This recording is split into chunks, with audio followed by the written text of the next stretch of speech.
And so that's I think the first part of the equation, which is like, hey, how do we pull the creative in and actually take advantage of the fact that we're constantly finding winning creative into the experience that the consumer is having when they're actually shopping this brand. The second part of it is when I click that shop now button, I want to reduce the mental friction of the consumer. So I want it to feel continuous from the content that they were just watching that actually caused the intent in the first place. Yeah. And I want to hold that intent. So what we do is we actually advise customers to use the same creative or a similar creative in the actual store experience. So now we're holding intent. And then the final part is deliver information and make it easy to say yes. So let's just say it's like a food product, right? The information is like, I need the PDP information to be delivered very easily. So I need the ingredients, I need to actually deliver information because the person's going to put it in their body. So how do you deliver that PDP information very, very quickly and upfront? But then as soon as the decision is made, there's like an Apple Pay button or like, Yeah, it's like I could just check out. Like I don't need to think about it. exactly. Once the decision is made, get out of the way. So there's so many different tools that have accomplished small pieces of what we're talking about, right? Or whether it's like one cart checkout. I'm of the opinion, like when you look at the customer journey, like what we're seeing today, just because the consumer has such a short attention span, is most of the education is done in the ad funnel. Let's use Jolie as an example. Like I've followed Jolie now for months and I'm consistently hit with their ads on Facebook. You know, my buying decision is a confluence of different factors. It's their Facebook ad library. It's the truck that I'm seeing in Soho, people talking about it. That's how he's designed the funnel, right? But I would say most of the education, like the FAQ, for instance, like answering objections, like why is filtered shower good for my skin? That's happening in the ad funnel. And so like your creative program needs to answer objections and educate the customer on why the product is worth buying relative to the peer set and competitive set. And then when I click the ad, when I actually go to the website, I'm just looking to purchase. Maybe I'm actually looking to get a little bit more educated, answer some more objections, but I think a lot of landing experiences, there's too much information. Like there is too much information. I want it almost to be simpler. You know what the really interesting thing is? When you put a lot of information in front of your consumer, you're giving them reasons to say no, not Just want it reasons to be say simple. yes. Like the person came in with a yes, that's why they clicked shop now, but now you're giving them reasons to say no. Like, and that's, I think, the counterintuitive thing that a lot of people like fool themselves into is like, no, I need to like share all of this. I mean, even I do this for my own company. It's like, no, I need to explain everything to the customer. Yeah. Like I need to make sure they fully understand. It's like, no, man, they don't need to fully understand it. And that's a fine starting place. Like when you're selling complex things and you're a founder and you've put so much into your product and you're like, well, there are so many features and reasons that you should buy this product. That's great. Then you need to do the exercise of distilling that into a couple of key value propositions. And I mean this in the simplest form. I think Steve Jobs is like the ultimate product marketer. For sure. Very complex products, just like how can we make it so simple to understand? People need to bring that thinking into the website experience. I think one of the issues is that a lot of that work gets delegated and it loses some of its efficacy, its fidelity. Yeah. But I think like startups for sure, SMBs, like you need to be putting yourself in that shoe. And that's why I think brand and marketing led founders, they're the ones who are seeing the craziest results. Eric from Brunt, Jolie, like, list goes on and on. Yeah, and I think it's because they can communicate the message simply and effectively such that their channels are getting the most possible leverage, right? Like we heard Arjun speak yesterday, and I mean, the message is so simple. It's like, your shower water is dirtier than this truck. It's just like, the reason I love that is it doesn't get into like, hey, actually, like the iron in the water has this impact on your skin and therefore you need to it's just like all of that is like, you just like take all of that away and like don't give people a reason to say no and just give them the simple message that even though it may not be quote accurate or precise, it's actually effective. So I totally agree with you. Yeah, the water's dirty, like buy our product. I mean, I love also leaning into friction in marketing where it's like, you can like, it's true pain. That's where I think you have just great outcomes. So let's go back to like, what is a world where tracking doesn't exist? Because I think a lot of marketers, they don't understand what's going to happen over the next decade. Like we're still kind of stuck in our old ways. I talk to a lot of marketers they've been trained by deterministic attribution. They've been trained by like ROAS, last click mentality, and it's destructive. And you're starting to see shifts in that behavior. But let's play this out over like a long enough time horizon. Where is the privacy game going? What does it mean? Yeah, I wish it was a long time horizon. I actually, personally, I'm not sure it's actually that long of a time horizon. I think it's going to be here in 18 months. And I think that those 18 months are going to elapse it's going to feel way faster than we think. Well, we're on the quarter system, Yeah. Oh my God. I mean, don't get me wrong, like Google is good at one thing, which is delaying launches. Yeah. If there's one thing Google is good at, it delays. Like even this GA4 thing, they're like, oh no, we're going to sunset universal analytics. And it's been a long time. They've been delaying that forever. But they claim right now that they're going to get rid of the third-party cookie at the end of 2024, and they're going to start with a 1% deprecation at the beginning of next year. So I actually think like we kind of have 18 months till we get to a world without tracking, basically. And I think that the way that world plays out is the people who have been investing in incrementality measurement and modeling, or media mix modeling specifically, are not going to feel that much of the impact. And then on the other side of the dumbbell, people who are investing in like on-platform shops or like distributed commerce, like somebody like Fermat or other vendors that look similar to us, they're not going to feel that much of the impact. But if you're only doing like attribution and sort of click on Facebook, land on my website, I think it's going to feel pretty painful. So I think like the way the future world looks is actually your best channels are, you own and operate distributed commerce channels, so with somebody like us. Then you do on-platform shops, so like Facebook shops, Twitter shops, TikTok shops, whatever that may be. Spend on retail media networks like Amazon, all closed-loop ecosystems. And then you run the rest of your campaigns and you measure them not through attribution, but through MMM solutions. Yeah. And so I think that as like a future marketer, you basically have to be excellent at two things. You have to be excellent at statistics and finance in order to understand how to measure what you're doing in a world where you don't have like simple data. And you also need to be excellent at, like you were saying, taking intelligent bets, things that feel uncomfortable because you're attuned to what the customer wants. Yeah, exactly. It's like just going with your gut. Like some of that's coming back in the marketing space, but you also need, like you're saying, to have an understanding of statistics and measurement, which is that in and of itself is uncomfortable. Like example with MMM is there's been a learning curve in the SMB space because traditionally MMM's been reserved for high spending clients. I'm talking like, $20 million plus in advertising spend, where like incrementality is very material. And I think MMM, like the way we've been trying to just customize and work on it, is like the time it takes to actually deliver insight is something that feels unnatural for marketers who are used to just looking at a dashboard and seeing ROAS updates literally hour over hour. Yes. Yeah. So that's something that people are going to need to work with. I mean, the fastest MMM response time, I don't know if you know Recast. Isn't it like months basically? So Recast, the last person we had on the pod was Michael Kaminsky from Recast. Okay. They have a cool measurement solution. 1 week intervals, which is that's insane. It's good.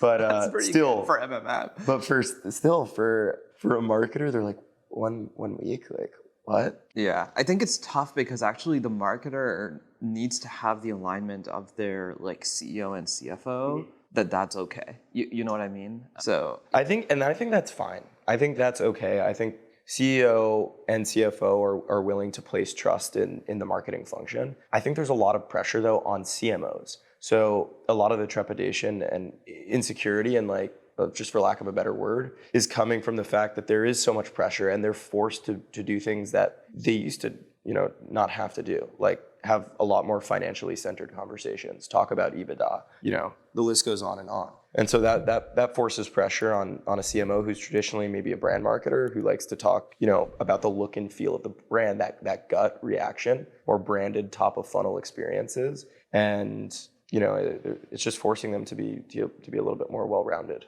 Yeah. I had a conversation actually literally right before the event started yesterday with the CMO of like a pretty well-known beauty brand. And I kid you not, what he said to me was, Rishabh, I am the finance function. Like, I'm the one putting together the finance model for the company. And I was like, okay, yeah, I hear you, man. Because we were having a conversation about something related to his contribution margin, and yeah, he was like very emphatic about, like fundamentally his responsibility. Yes, it's marketing, but actually it's to contribution margin at this point. You need to understand contribution margin, even for creative testing, to just know like what SKUs you should be pushing. So like I'll give you an insight into what our marketing function, like what our edge is. Like when we work with clients, it is performance creative, attribution and analytics, and really like measurement and experimentation. But it's also P&L analysis, financial projections, and then baking that into what our media mix is going to be over 6 to 12 months. And so that's a lot of value there for the marketing team, because it gives them some confidence. Like I think every marketing team needs to be doing that. So we train our marketers. My strategy function is like, these are people who are acquisition trained marketers. Like you met Levi last night, and you've actually met a lot of the strategy team. They have paid acquisition backgrounds, so like running creative campaigns in the Facebook account, but they're also rounded on the financial analysis and data science side, where they're being enriched by a data science team who's running revenue forecasts. Got it. And MMM measurement exercises. And so they're kind of being trained to be this next gen CMO. Like that's kind of my mission. So how do you think about, first of all, do you buy into the idea that we're going to have a world without tracking? And how are you guys, if you buy into it, like what are you guys doing? It sounds like you're preparing your team with like more sophisticated tools to do this analysis. Are you guys building things in-house? Like yes. How are you thinking about it? Yeah, so I mean there needed to be, yes. I think the way that I look at it is like, I just want to equip our team with the tools that they need to be successful in this next generation of marketing, right? Where things are a little bit more obscure. There's a lot of education that goes into that on the client side, because people are used to just going to agency and saying like, how can I get better ROAS? It's like, well, what does ROAS even mean anymore? Like, how are you measuring that? Is that in platform, last click, attribution? And that is the case for a lot of businesses. It's like, that doesn't make sense. So let's actually agree on how we're going to measure, and that's what we'll set goals around. Like, and that's how we look at it. But so we are building tools in-house. I spoke about one last night. That's really just more on like the marketing operational side. Yeah. But customizing MMM models specifically for like more SMBs, because I think it's essential for businesses moving forward. And then getting more comfortable just like diving into the financial conversations. And I think on the marketing side, a lot of the workflow is going to be using tools to develop better creative strategies that we intuitively know make sense for the consumer. Arjun's conversation last night about talking about water and just like being really clear about the value proposition of the product is and not having a lot of tracking because it was conversational and community based is, I think, it's great anecdotal evidence of like what I think the future of growth looks like. But so you need marketers who are comfortable experimenting and saying this feels right, and I'm going to be able to validate that over a period of time with MMM, with projections that I feel right, and then with more broad stroke metrics like CPO and marketing efficiency ratio. I was gonna say the one thing that I would add to that is, on the one hand, he's doing all these things that are hard to measure, but on the other hand, when you heard him talk about each of the things that he did, he knew exactly how much remember at the very end, he was like, here's how much this thing cost, here's how I think about the efficacy of that cost. So like, there's ROI.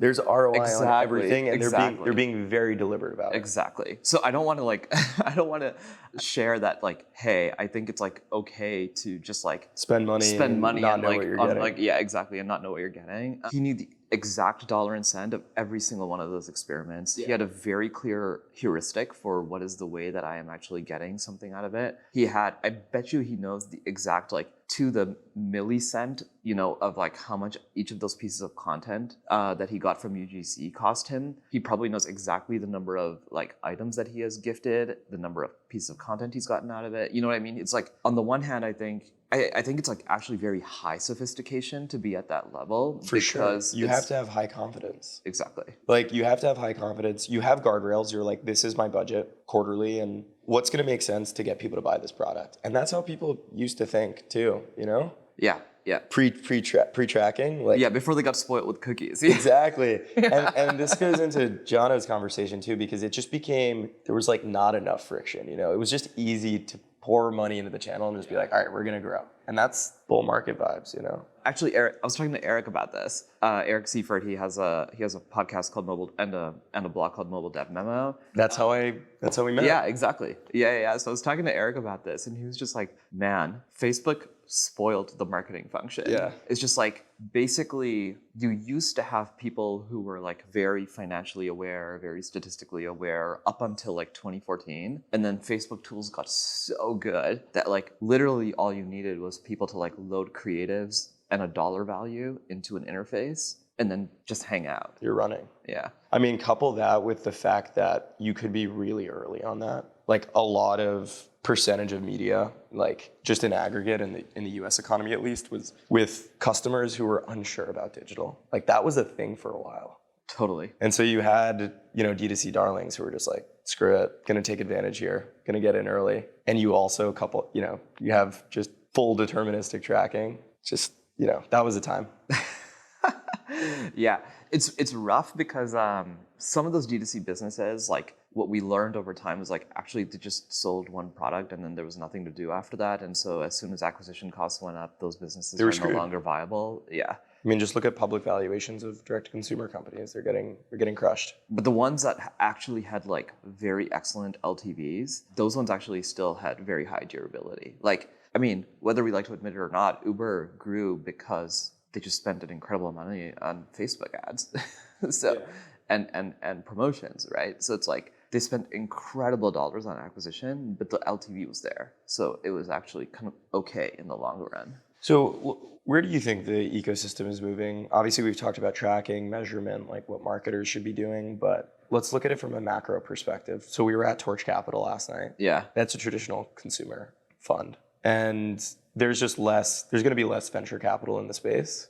So, I mean, you're going to have less SMBs just growing. When you look at e-com, Yeah. because direct to consumer is just less attractive of an investment thesis because it's been proven. Yeah.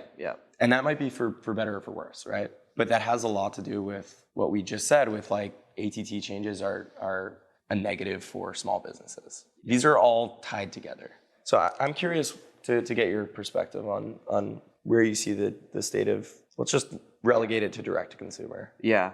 So, I mean, I think a few things. So the very first thing that I've started to notice amongst many D2C brands is like D2C founders are pretty gritty. And what they've started to do is figure out, how do I create some sort of recurring revenue stream out of this business? So they're no longer like the one and done, sell a mattress and don't sell anything else. They're thinking about what is like an ongoing source of value that I can provide to the consumer that becomes an ongoing source of revenue, right? So some simple examples of this are Jolie has that with their filtration system, right? So it's like, you know, it is actually recurring revenue for them. There's a number of other companies that Laundry Sauce, they're a recent client of ours. They do it's laundry pods, but they smell incredible.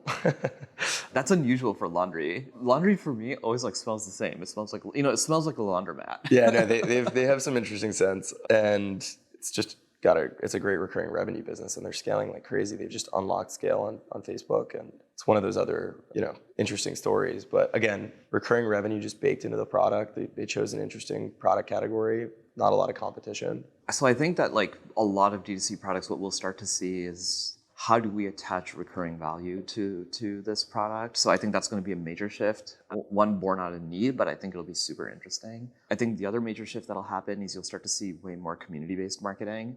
Because yes, ATT is like a big detriment in terms of tracking, but I think we would be fooling ourselves if we didn't admit that actually like reach has grown very, very quickly. Like any one individual's reach potential is actually gotten only larger and larger over time. And so the more community-based marketing efforts that you can actually start to stand up that are quote unquote non-obvious, the more interesting. So like we heard some ideas yesterday where somebody bought like a Facebook community, for example. I love that. I'm seeing way more Slack communities get stood up for like various types of things, right? More in the B2B space from a marketing perspective, but I think like these sort of community-based marketing approaches are going to end up becoming way more powerful than we expect. And then channel integration, just on the Fermat side, like integrating with other channels and creating shoppable experiences for those channels. I'm assuming that's on the roadmap. Oh yeah.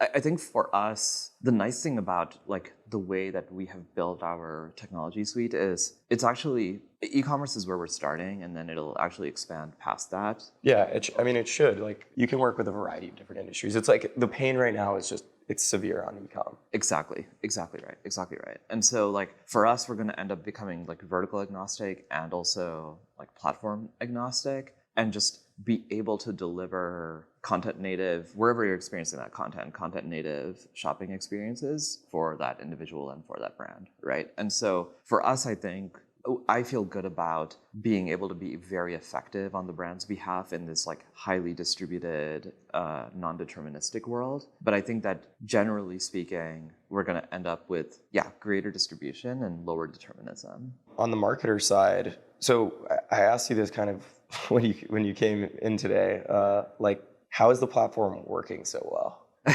Yeah. Right? Because the case studies are incredible. Okay, I'll tell you something.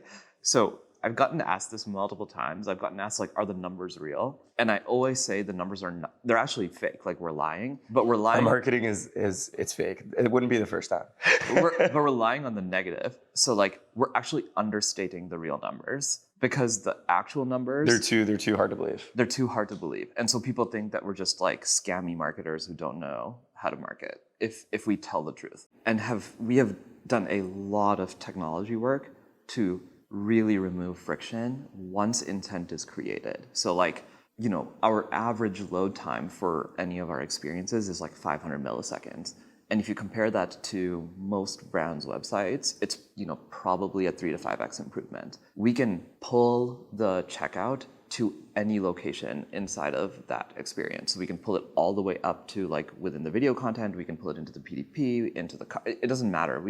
Because we have built it in a modular way. And I think that this is the thing that's like hard to appreciate when you know what every element is in your store, and you can just pull it to wherever is the most simple location for the consumer to hit purchase, you can like dramatically change the likelihood of conversion. And that just like should be happening, right?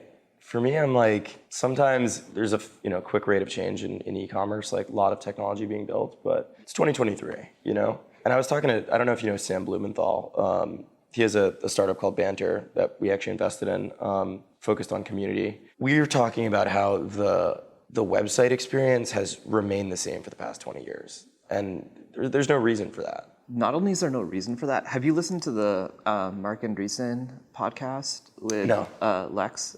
Okay, so you should 100% listen to it. The number one thing that people need to realize is the website is an artifact of search being the primary way that we interact with the web. So not only did we start off with websites and therefore search got built in order to index the web, and then that's how we navigate the web, but the fact that search existed further, it's like a virtuous cycle. It made it more likely that you needed a website, and so then we have SEO and all these other things, right? But now that you have AI and you have an AI interface, the importance of the website is actually very, very low. Because if you actually are interacting with an AI agent, you're never actually navigating to a website in order to make a purchase decision. And so you need to start thinking modularly anyway. So like, forget all the tracking stuff. Between the changes in tracking and the changes in AI, the likelihood that you will be able to say, hey, I'm going to serve an ad and then move the person to a website, and that's how like that linear thinking is just being deprecated.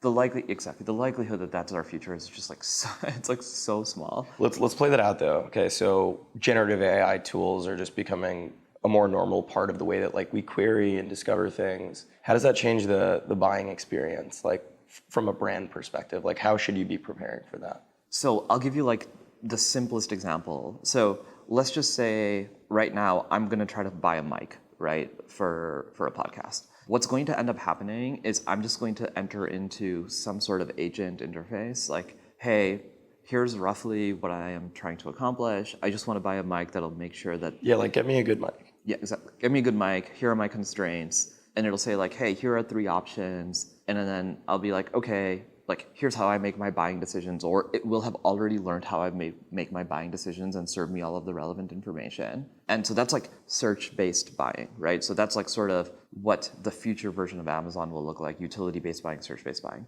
The second category is more like discovery-based, right? So that's like what Facebook is. That's what a lot of D2C brands are, which is like, hey, you want to like create intent. Yeah, you're generating demand. Generating demand, exactly. Or like, you know, what sometimes people will call like inspiration-based purchases as opposed to utility-based purchases. That I think is all going to be in the context of media. But I think that whatever is the format within which you're like interacting with media, you're going to expect that you can ask questions and be served the relevant components from that brand's backend. So for example, within like the Facebook UI, you're going to be expecting that like, hey, what is that shirt that woman is wearing? And it will serve back to you an answer based on an integration that the brand has done with Facebook and other tools, right, that allow you to actually understand what is going on and then allow you to actually make a purchase should you choose to. You'll probably even be able to ask questions like, what are my alternatives, right? Or, hey, I actually want to see what are the other types of shirts that this brand makes. And it'll serve all of those things to you in components, either owned by the platform on which the media is being served or owned by a platform that the brand actually manages, but it is not necessarily a website. And that's like the thing that I think like right now it's hard for probably most people to imagine like what that kind of interface looks like. But the simplest way of thinking about it is like, hey, it's no longer hard for us to imagine how the search interface changes because we all have interacted with like the ChatGPT interface. And it's like a similar shift is going to happen to your website. And so like your website anyways is highly likely to... It's going to become less of a part of the conversation. Exactly. It's super interesting. I think the next decade there's going to be a tremendous amount of shifts. These things are happening so quickly too. You know, it took 2 years for us to go from GPT-3, which was like okay, right, to GPT-4, which it's mind-boggling. Yeah, it's insane. And then I think just the changing interfaces are going to be really interesting. I think that's a good place for us to kind of wind down. Awesome, man. Yeah, give people hopefully an interesting set of things to think about and to prepare for. Yeah. Definitely. I think there's a lot there. I appreciate you coming out to my apartment here. Yeah, thanks for having me, man. Hopefully we're going to get you out in New York. Where are you guys? Oh, you said you're moving just into the suburbs, right? Yeah. All right, Rishabh. Well, thanks so much. I think this was super insightful. We're going to have to get you back on the pod in like 18 months to discuss all of these changes and how they pan out. But yeah, I appreciate you coming out last night and then, of course, this morning. All right. Thanks a lot, Lucas. Thanks, everyone.